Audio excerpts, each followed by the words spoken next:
ओम शांति।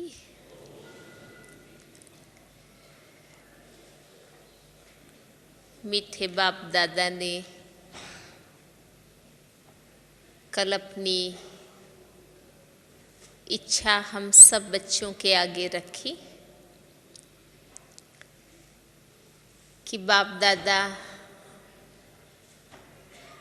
हम सभी बच्चों से यही चाहते हैं कि हर एक बच्चा स्वराज्य अधिकारी राजा बच्चा बने।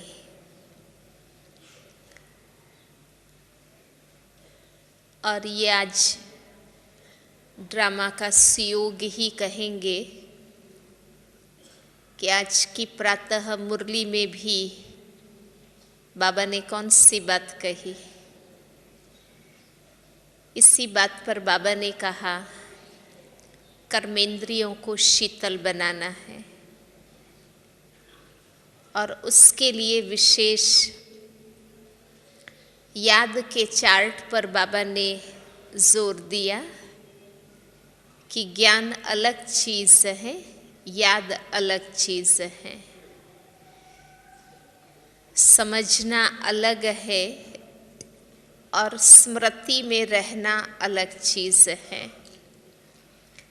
कल बाबा ने अपनी अव्यक्त भाषा में वही बात हम सबको कही कि सोचना माना मर्ज, स्वरूप में लाना माना इमर्ज। तो देखिए बाबा साकार में वही बातें कहते रहे हैं जो अभी अव्यक्त वाणी में हमें कहते हैं। माना शुरू से ही हमें ये लक्ष्य मिला हुआ है कि हमें अपनी कर्मेंद्रियों पर जीत प्राप्त करनी है, जितेंद्रिय स्थिति को प्राप्त करना है और उनकी सहज विधि बाबा हमें सिखाते हैं।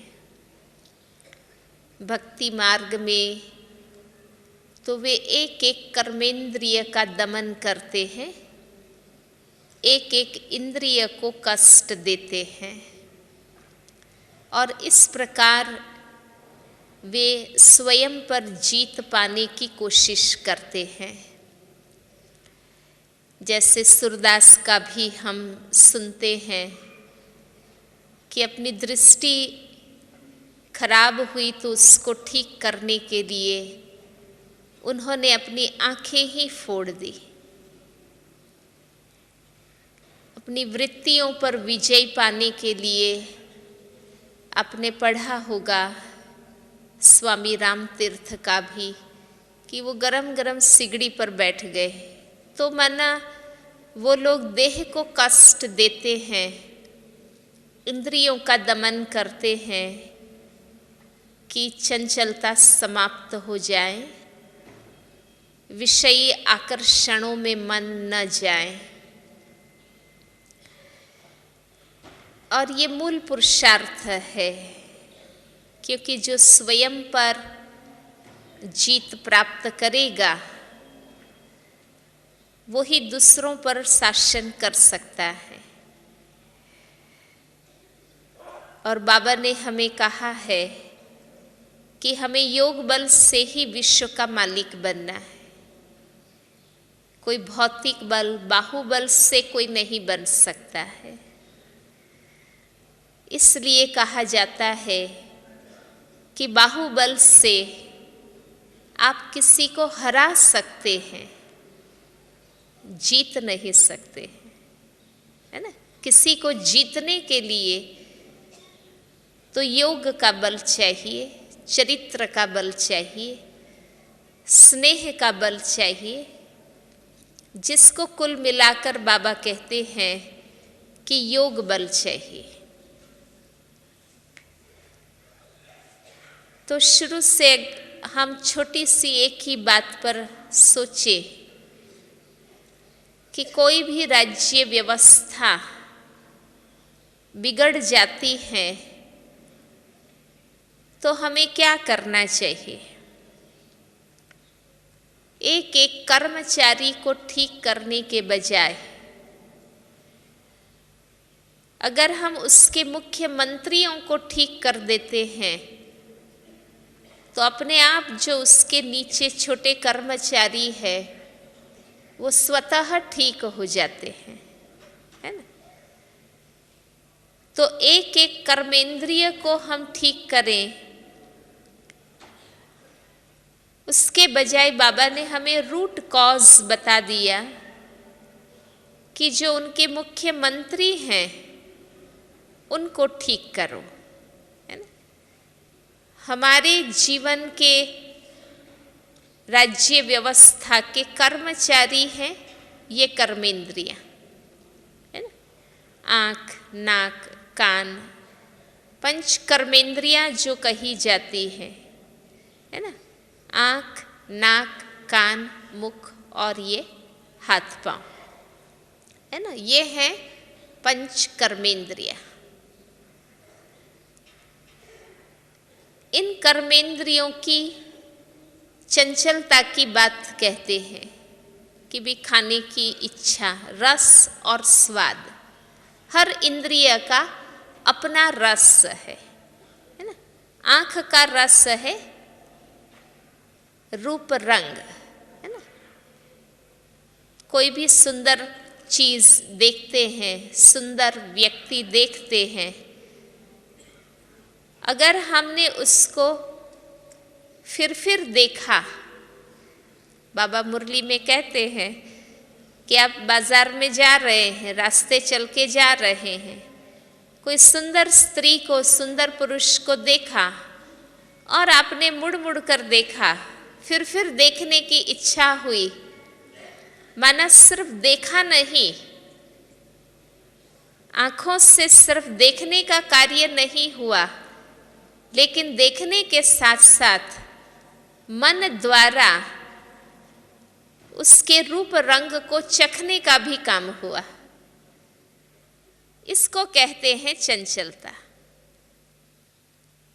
एक है कि सिर्फ देखना, पर उस देखने का प्रभाव अपने पर न आना, मन का उसमें बहक न जाना, तो वो है कि सिर्फ हमने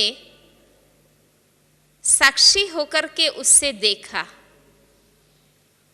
तो आंखों का है रूप रंग, देखने का रस है, इसलिए हमारा कोई मतलब भी नहीं है, कामकाज भी नहीं है, हमारी कोई जिम्मेवारी भी नहीं है, फिर भी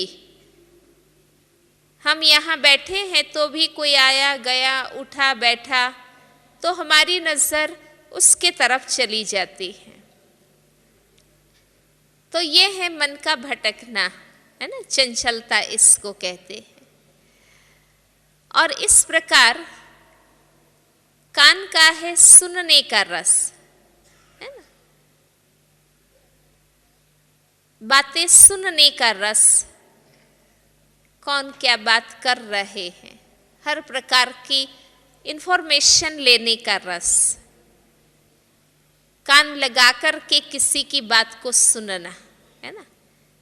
मैं यहाँ हूँ, काम यहाँ कर रही हूँ, पर मेरा अटेंशन वहाँ है कि वो दो क्या बात कर रहे हैं। तो ये है कान का रस कि हमें औरों की बातें सुनने में ज्यादा इंटरेस्ट आता है।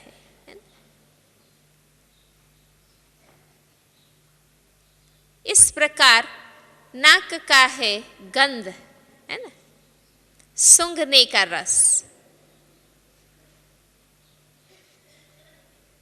हाथ का है स्पर्श।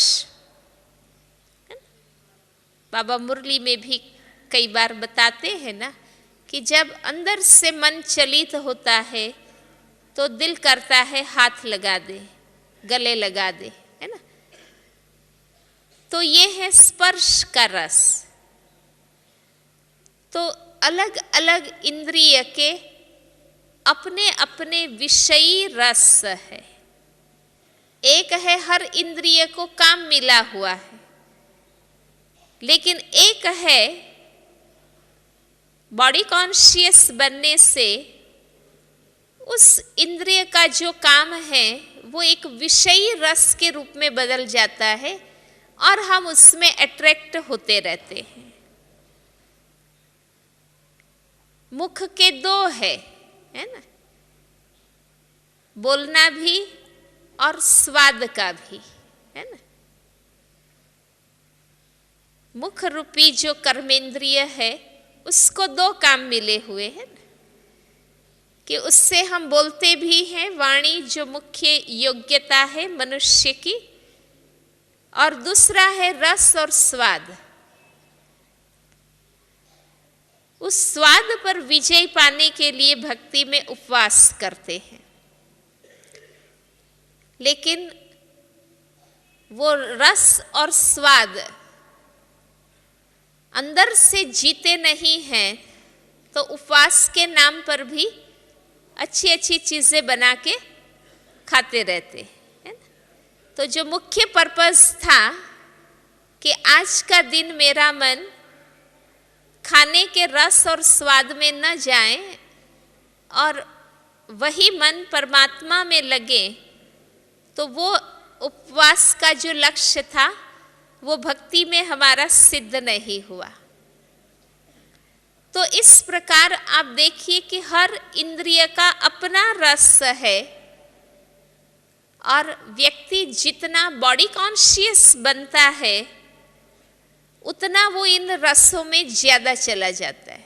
उससे ज्यादा देखने की, सुनने की, बोलने की, सूंघने की, खाने पीने की, बात करने की इच्छाएं होती हैं और इन इच्छाओं की पूर्ति में और प्रवृत्ति वो करते हैं और इस प्रकार जीवन जो है वो गृहस्थी बन जाता है। इसलिए बाबा ने एक अव्यक्त मुरली में कहा था कि भले सूक्ष्मता में ले जाते हुए कि और गृहस्थी चलो अभी हमें नहीं है, लेकिन अपने इंद्रिय के रसों की गृहस्थी में हम लगे रहते और कोई न कोई विषयी रस, कोई इंद्रिय का हमें चंचल करता रहता है। तो बाबा ने एक बार बताया था, जैसे हम बच्चे बाबा को कहते हैं कि बाबा कब प्रत्यक्षता होगी, कब पर्दा खोलेंगे, तो बाबा ने संदेशी को एक दृश्य बताया कि एक मंच था और उस पर सभी देवी देवता के रूप में सजे हुए थे और पर्दा बंद था। तो संदेशी ने कहा कि बाबा आप पर्दा खोलिए ना, क्यों नहीं खोल रहे। तो बाबा ने पर्दा खोला तो देखा तो संगम युगी हम ब्राह्मण ही देवी देवता के स्वरूप में सज करके बैठे हुए थे, लेकिन किसी की आंख हिल रही थी, किसी की जीभ हिल रही थी, किसी का कान हिल रहा था, किसी का हाथ हिल रहा था। तो संदेशी ने कहा बाबा ये कौन से देवी देवता है। तो बाबा ने कहा कि बाबा क्यों नहीं पर्दा खोल रहे हैं, क्योंकि बच्चों की अभी किसी की कोई कर्मेंद्रिय चलित होती रहती है, संपूर्ण विजयी नहीं है। इसलिए बाबा कैसे प्रत्यक्षता करे, क्योंकि बाप की प्रत्यक्षता माना बाप के साथ साथ बच्चों की भी प्रत्यक्षता। तो हमारा संपन्न स्वरूप प्रत्यक्ष होना चाहिए। कल्प पहले वाला देवताई स्वरूप बाबा प्रत्यक्ष करना चाहते हैं ना, अभी का हमारा स्वरूप संपूर्ण नहीं है। इसलिए हम सभी बाबा के बच्चे उस पुरुषार्थ में लगे हैं कि हम अपनी कर्मेंद्रियों पर पूर्ण विजय प्राप्त करें। और इसलिए इन 5 कर्मेंद्रियां और 5 ज्ञानेंद्रियां इस प्रकार से जो बताते हैं लेकिन हम मूल बात वही करेंगे कि जो 5 कर्मेंद्रियों पर जीत पाने की बात है, तो बाबा कहते हैं कि आप अपने 3 मंत्रियों को ठीक करो। ये तो उनके कर्मचारी है, इनको कष्ट देने की, इनका दमन करने की बात नहीं है, क्योंकि इनको ऑर्डर करने वाले हैं हमारी मुख्य 3 शक्तियां, मन, बुद्धि और संस्कार। मन, बुद्धि और संस्कार है ना? संस्कार के वश मन में विचार उत्पन्न होते हैं, और बुद्धि कमजोर है, इसलिए इंद्रियों से चलितता हो जाती है और गलत कर्म या विकर्म बन जाता है। इसलिए बाबा का टोटल जो हमारे लिए पढ़ाई और पालना है,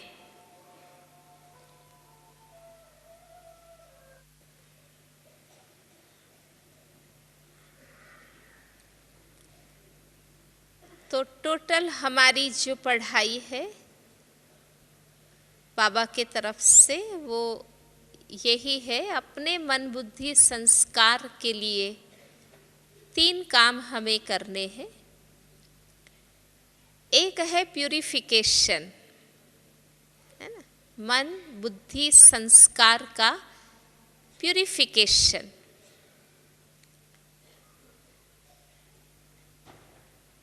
और उसके लिए बाबा हमें सही ज्ञान देते हैं।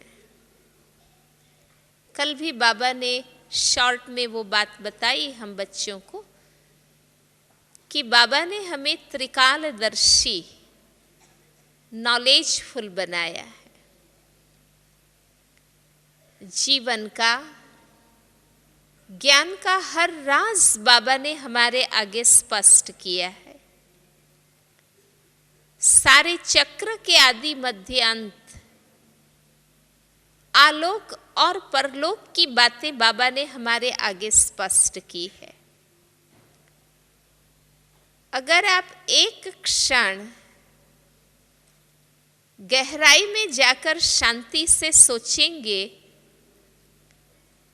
तो सचमुच हम महसूस करते हैं कि ऐसी कोई बात नहीं है जो बाबा ने हमें ना समझाई, और सो भी हर बात हर तरीके से बार बार समझाई। हर तरीके से माना प्यार से भी समझाई है, सिंसियरिटी से भी समझाई है, और बहुत शक्तिशाली धर्मराज के रूप से भी समझाई है, लॉजिकली भी समझाई है, इमोशनली भी बाबा ने हमें समझाया है, शास्त्रोक्त रूप से भी समझाया है, तो व्यावहारिक स्वरूप से भी समझाया है। माना हर बात हर तरीके से बार बार बाबा ने समझाई। और जब नॉलेजफुल बनकर हर बात को जब हम देखते हैं, वो बात चाहे कोई व्यक्ति से मेरे सामने आई है, चाहे प्रकृति के द्वारा मेरे सामने आई है, चाहे पुराने संस्कारों के कारण मेरे अपने अंदर वो चीज आई है, लेकिन जब भी कोई बात हमारे सामने आती है और अगर हम ज्ञान स्वरूप बनकर उस बात को देखते हैं, आप सबका भी अनुभव होगा कि बात आई नहीं और उसका समाधान हमें बाबा से मिल जाता है। माना ज्ञान का विस्तार और ज्ञान की गहराई हमें तुरंत जवाब देती है कि ये बात जो आई है उसका कारण क्या है और निवारण क्या है।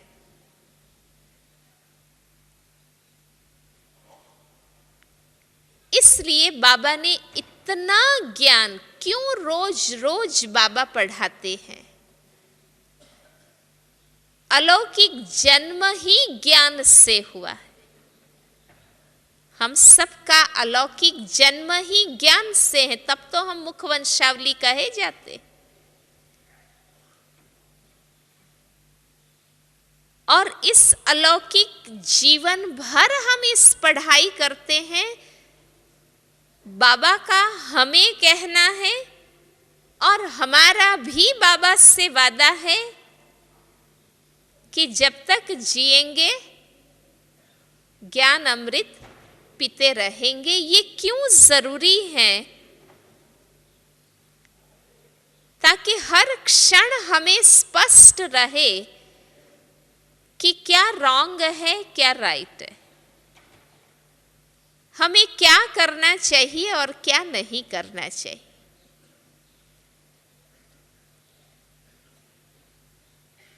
प्रैक्टिकल महसूस हो रहा है कि जो गीता में कहा है, भगवान ने अर्जुन को बताया, पूरी गीता में अगर आप देखेंगे यही बात अर्जुन को समझाई गई कि तुम्हें क्या करना है और क्या नहीं करना है। और प्रैक्टिकल वही रोल हम बच्चों का चल रहा है कि बाबा हमें रोज मुरली में यही समझाते हैं कि राइट क्या है, रॉन्ग क्या है, क्या करना चाहिए, क्या नहीं करना चाहिए, क्या सार है, क्या असार है, क्या यथार्थ है, क्या अयथार्थ है।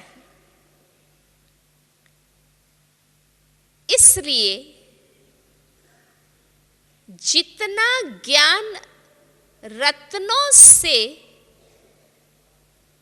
हम अपने बुद्धि की झोली को भरेंगे, जितना ज्ञान की गहराई का इनपुट बुद्धि को देंगे, हम उतना ही अपने आप को हर क्षण हर बात में एक्यूरेट समझ सकेंगे, रियलाइज कर सकेंगे। भूलें हम इसलिए करते हैं, गलत काम इसलिए होते हैं, कर्मेंद्रियों की चंचलता इसलिए कई बार हमें समझ ही नहीं है, ज्ञान की गहराई ही नहीं कि राइट क्या है, रॉन्ग क्या है। हम अपनी गलत आदतों को, गलत संस्कारों को, गलत रीतों को भी सही समझते रहते हैं क्योंकि हमें गहराई नहीं है।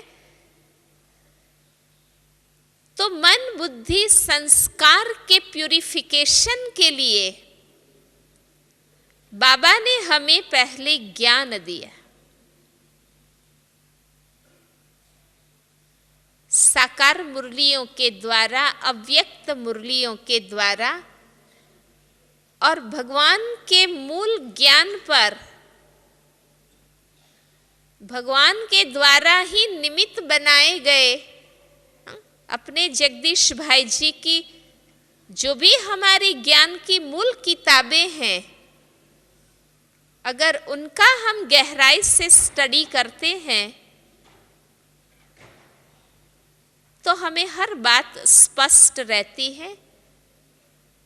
कौन सी चीजें पवित्र हैं, कौन सी अपवित्र हैं और हमें क्या लेना है, क्या नहीं लेना है, वो बिल्कुल स्पष्ट रहता है। क्योंकि पाप हुए हैं अज्ञानता के कारण। इसलिए बाबा ज्ञान की रोशनी आकर के देते हैं। जिस सद ज्ञान के आधार से हमें वो सद विवेक, दिव्य बुद्धि प्राप्त होती है, इसलिए विजयी कोई हम सोचने से नहीं बन जाएंगे, केवल तीव्र इच्छा से नहीं बन जाएंगे। हमें जीवन के अंत तक इस पुरुषार्थ में हमें रहना है।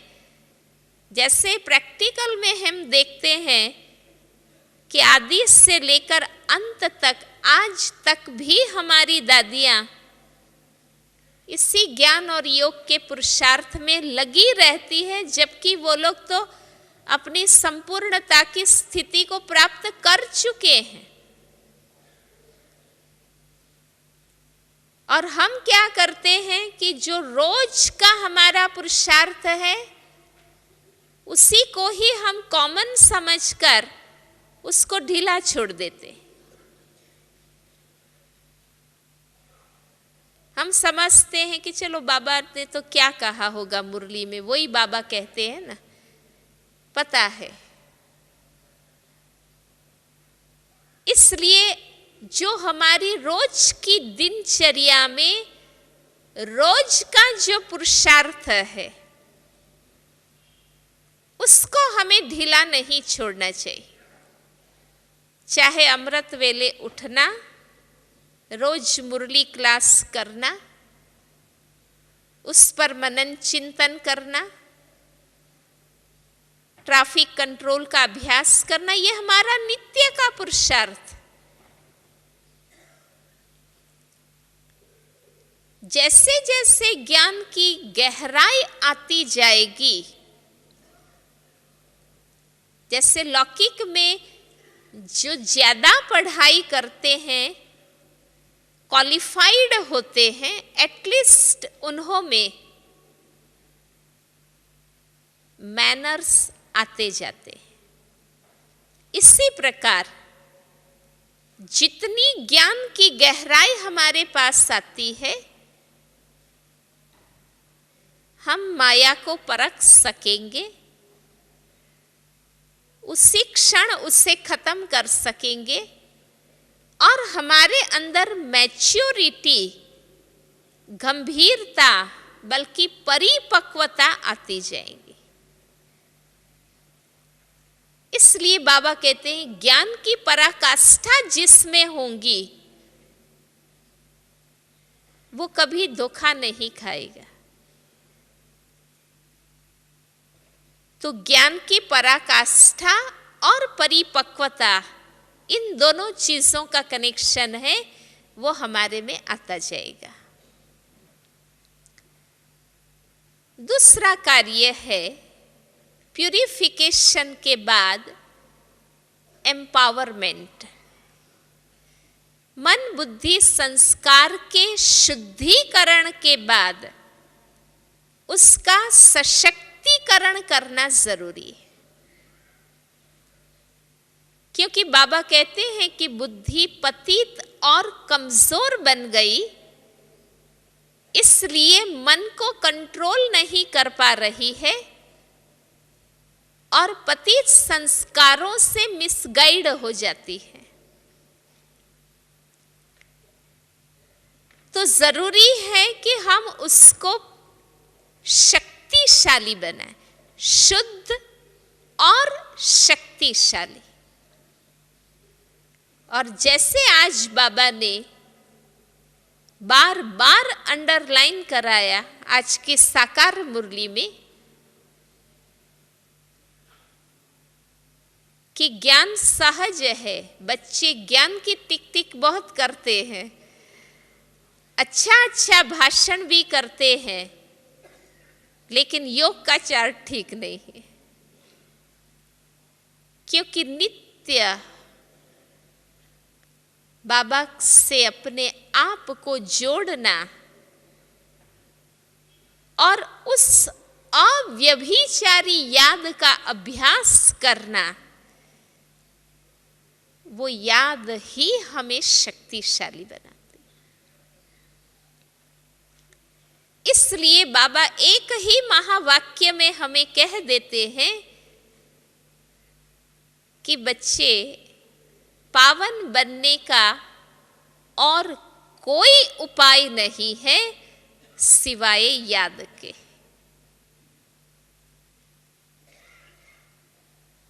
इसलिए मेरा ये पुरुषार्थ रहे, और मैं समझती हूँ कि बाबा के हर बच्चों की जो बरसों से पुरुषार्थ करते आ रहे हैं, उसके अंतर की अब यही इच्छा है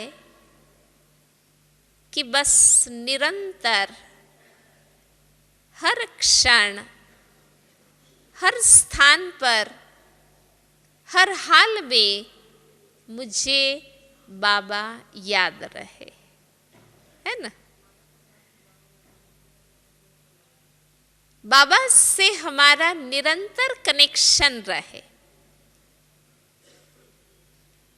जिस क्षण हम बाबा से डिस्कनेक्ट होते हैं, आपने मार्क किया होगा कि जब हम, मन में तूफान तो बहुत आते हैं, पर कर्मेंद्रिय से कर्म तब हो जाता है जिस क्षण हम बाबा से डिस्कनेक्ट होते हैं। अगर मुझे स्मृति सही है तो कर्म गलत नहीं हो सकता है, क्योंकि ये हमारा इनर साइकिल है। जैसी स्मृति वैसी वृत्ति, दृष्टि, कृति, प्रवृत्ति, ये हमारा अंदर का साइकिल है। मुझे अपनी प्रवृत्ति को, व्यवहार को ठीक करना है तो मुझे अपनी कृति, कर्म को ठीक करना होगा। उसके लिए मुझे दृष्टि, वृत्ति को ठीक करना होगा, और दृष्टि, वृत्ति, कृति, प्रवृत्ति को ठीक करने का एक ही पुरुषार्थ है, स्मृति को श्रेष्ठ बनाना। इसलिए बाबा इतना इम्पोर्टेंस देते हैं योग के सब्जेक्ट पर, क्योंकि उससे विल पावर बढ़ेगा। हम समझते हैं, चाहते भी हैं, लेकिन बाबा कहते हैं ना, संकल्प दृढ़ जो करते हैं वो फिर कमजोर क्यों हो जाता है? क्योंकि उससे रोज अभ्यास का पानी चाहिए। समझो इस सीजन के अंदर बाबा ने जो हमें होमवर्क दिया है, रोज सुबह उठकर, माना रोज मुझे वो स्मृति में आना चाहिए कि बाबा ने हमें ये होमवर्क दिया है। इस सीजन का बाबा ने क्या होमवर्क दिया है? क्या होमवर्क दिया है? सबसे पहले बाबा ने होमवर्क दिया था 6 मास का। 30 नवंबर से बाबा ने कहा था, माना 30 मई को इस 6 मास का हमें रिजल्ट देना है, चेहरे और चलन में प्रैक्टिकल फरिश्तापन दिखाई दे।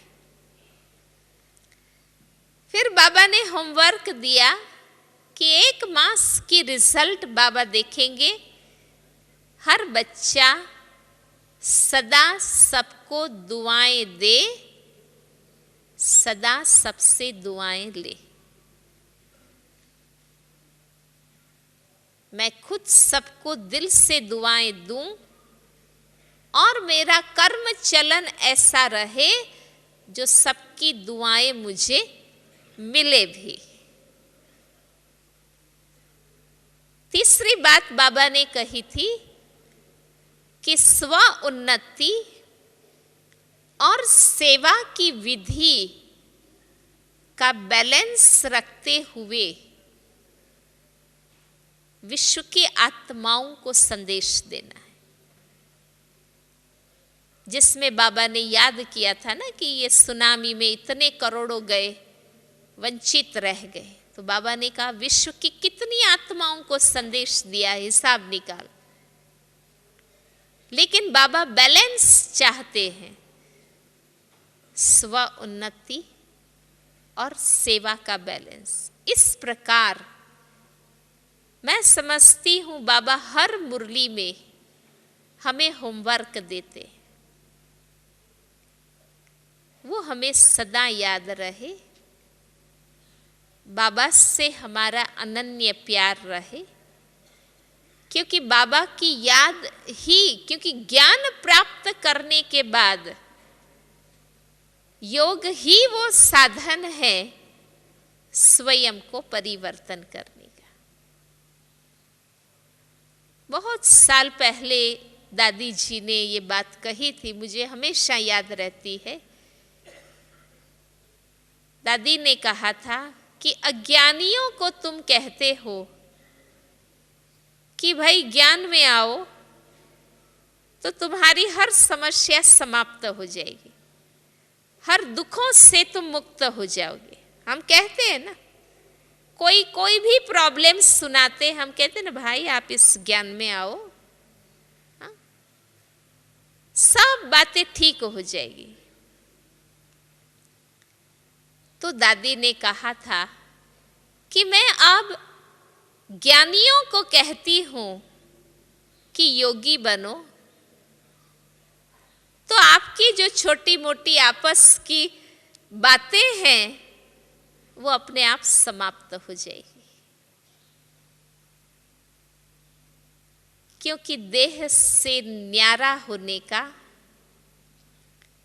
और बाबा की याद में खोने का आनंद इतना ऊंचा है कि फिर हम आपस की छोटी मोटी तेरी मेरी भाव स्वभाव की मान शान की हर चीज से ऊपर हो जाए।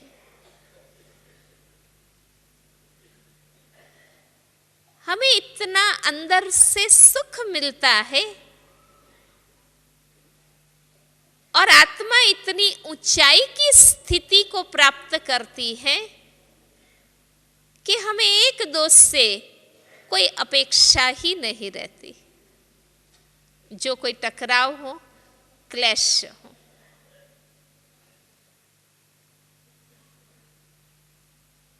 तो दादी ने बिल्कुल ऐसे कहा था कि मैं ज्ञानियों को कहती हूं कि योगी बन जाओ तो ब्राह्मण जीवन की हर समस्या समाप्त हो जाएगी।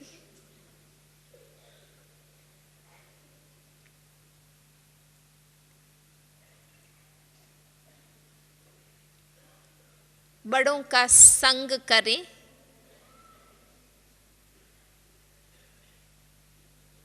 सेवा में व्यस्त रहें, अपनी पढ़ाई में लगे रहें। एम्पावरमेंट के यही साधन है। और अपनी लीकेजेस को बंद करें, जहां से शक्ति बह जाती। अपनी पर्सनालिटी में चेक कर लीजिए। कल बाबा ने पूरा चित्र बना के दिया, स्वराज्य अधिकारी की पर्सनालिटी क्या होती। उनके मस्तक में दिव्य सितारे की चमक, कहा ना बाबा ने कल, नैनों में स्नेह और शक्ति, वाणी में श्रेष्ठता और मधुरता, होठों पर मीठी मुस्कान, हाथों में सर्व खजानों की संपन्नता, हर कदम में पदम, पूरी पर्सनालिटी, पूरा चित्र और चरित्र बाबा ने स्पष्ट किया। और उस हिसाब से आप चेक करिए कहाँ लीकेज है। मेरी शक्ति ज्यादा बोल बोल करने में खर्च होती है या तेरी मेरी करने में खर्च होती है? कौन सी बातें हैं जो मुझे साधारण बना देती है? बाबा ने तो हमें दिव्य, महान, श्रेष्ठ बनाया है और हरेक को अपनी इस दिव्य, श्रेष्ठ, रूहानी स्थिति का अनुभव भी है। लेकिन कौन से कारण हैं जो मुझे नीचे लाते हैं?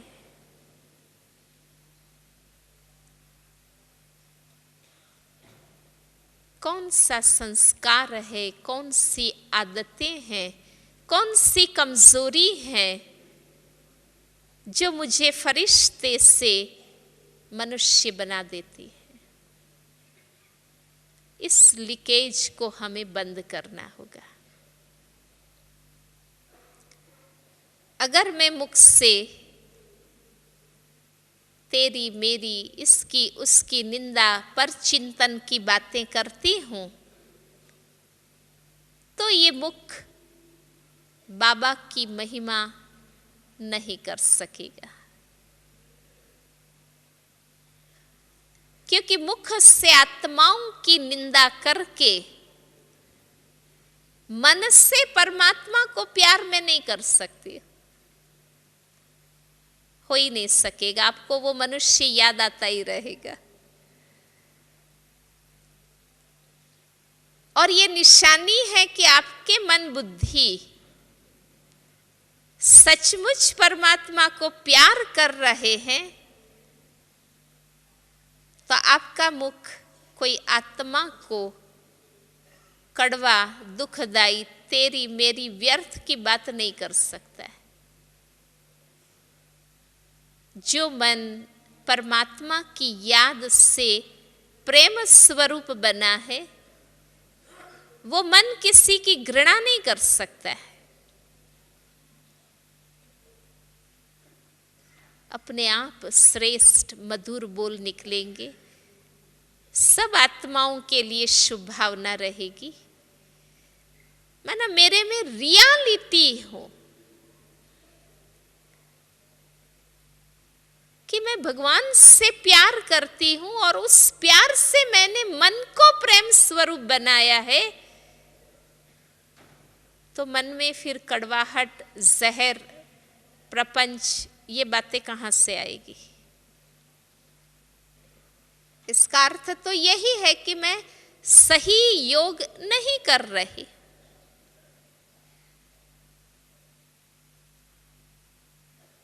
यही लीकेजिस है जहां से किए करे ज्ञान योग की शक्ति बह जाती है।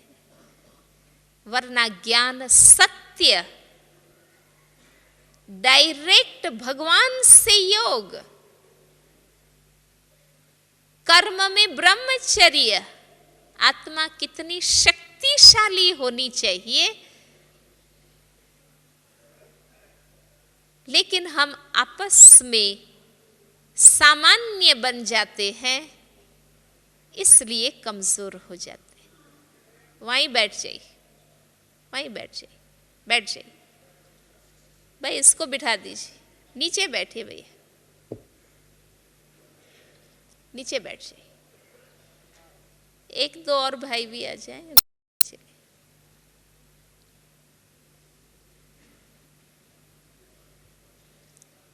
और तीसरी बात, इसलिए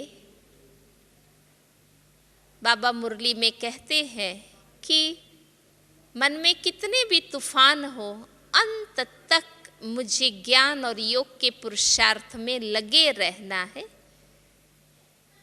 मेरी जिगरी ये इच्छा हो कि मुझे विजयी बनना ही है। कभी कभी मुझे ऐसे लगता है कि बाबा कहते हैं पर हम पता नहीं चाहते हैं या नहीं चाहते हैं बनना।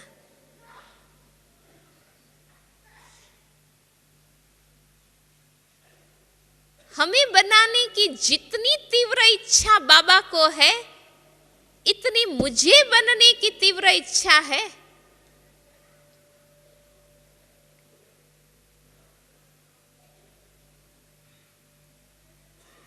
अगर बाबा के प्यार को देखते हैं, उसकी पालना को देखते हैं, वो हमारे पीछे जो मेहनत करते हैं वो हम देखें,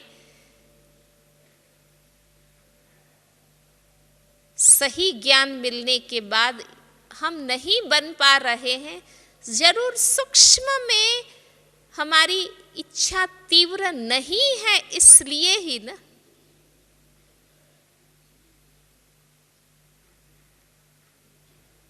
इसलिए सबसे पहले अपने आप से पूछो, मधुबन में आए हैं शांति से अकेले बैठ के, कि सचमुच बनना चाहती हूं?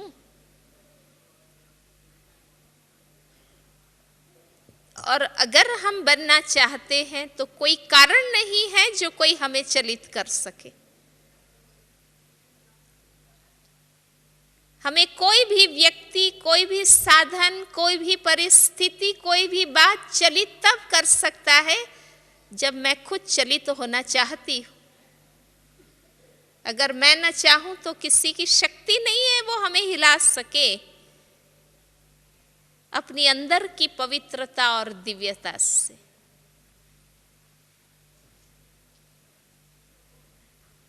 इसलिए रोज अपनी इच्छा को पक्का करो, नहीं मुझे बनना ही है। आज कितना बाबा ने स्पष्ट किया कि कभी सुना है 108 रत्नों की माला कोई? 8 के ही गाए हुए हैं। माना 108 भी जैसे बाबा के नजर में विशेष नहीं है, है ना?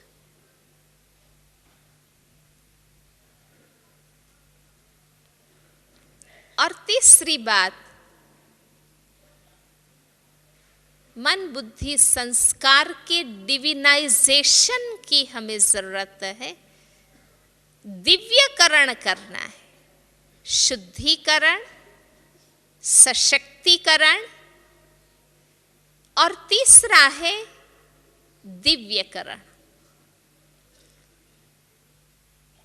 हर कर्मेंद्रिय को दिव्य बनाना है। इसलिए देवताओं की हर कर्मेंद्रिय का गायन है। चरण कमल, हस्त कमल, मुख कमल, नैन कमल।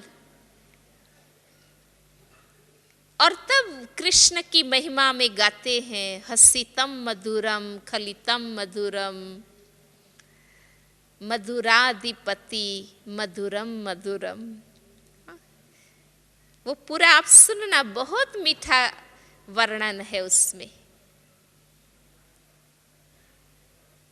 कि तुम्हारी हर चीज मधुर, प्यारी, दिव्य है। तुम्हारा उठना, बैठना, खाना, पीना, देखना, सुनना, हर कर्म ब्रह्मा बाबा का चरित्र बन गया। कैसे?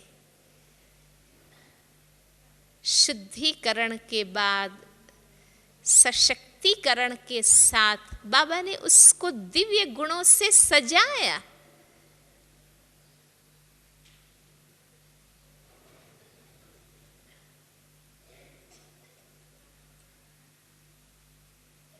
हर कर्मेंद्रिय को दिव्य बनाए कि इन आंखों से हमें आत्मिक रूहानी दृष्टि से देखना है, लेकिन गुणग्राही दृष्टि से देखना है। स्नेह की शुभ स्थिति से देखना है।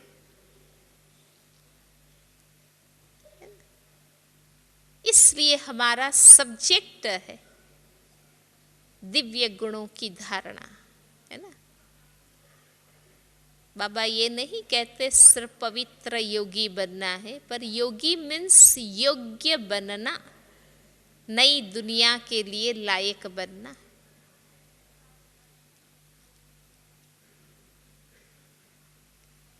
इसलिए बाबा ने कहा कि वो चार्ट बनाकर दिखाओ।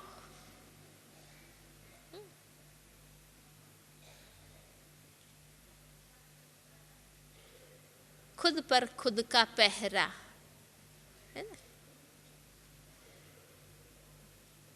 और मैं समझती हूँ कि कर्मेंद्रिय से भूलें अब नहीं होती है। इतना कंट्रोल हम ब्राह्मण बच्चों में अब हैं कि हम कर्मेंद्रिय से कोई भूले नहीं करते हैं, लेकिन मन का स्खलन भी हमें अच्छा नहीं लगता है कि मन से भी चलित क्यों हो।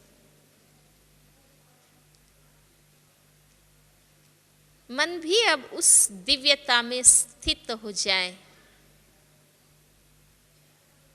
बस खुद पर अटेंशन, चेकिंग और खुद को ज्ञान और योग से शक्तिशाली बनाते रहना, है ना। ये हमारा पुरुषार्थ चलता रहे तो हम सहज स्वराज्य अधिकारी बनते जाएंगे। और जो स्वराज्य अधिकारी हैं वो ऑटोमेटिक दिल तख्त नशीन बन ही जाते हैं, क्योंकि बाबा को वही बच्चे प्रिय है ना।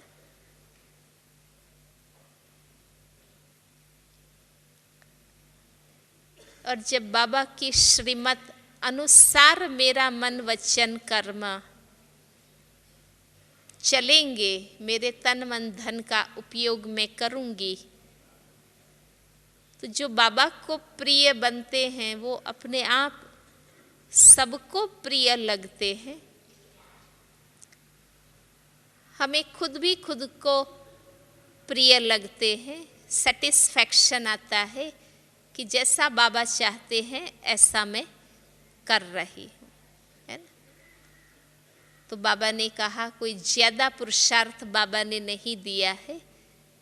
3 बात, एक ही शब्द बाबा ने कहा ना, पॉइंट, है ना।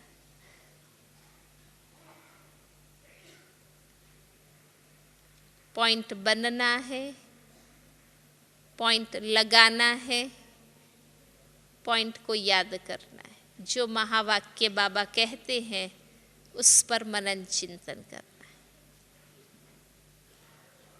तो दोनों तरफ से हम पुरुषार्थ करेंगे कि अंदर से ये पुरुषार्थ करें, बाहर से व्यर्थ में न जाएं, उस कंट्रोल को रखते हैं तो जल्दी से हम शक्तिशाली बनते जाते हैं। ओम शांति।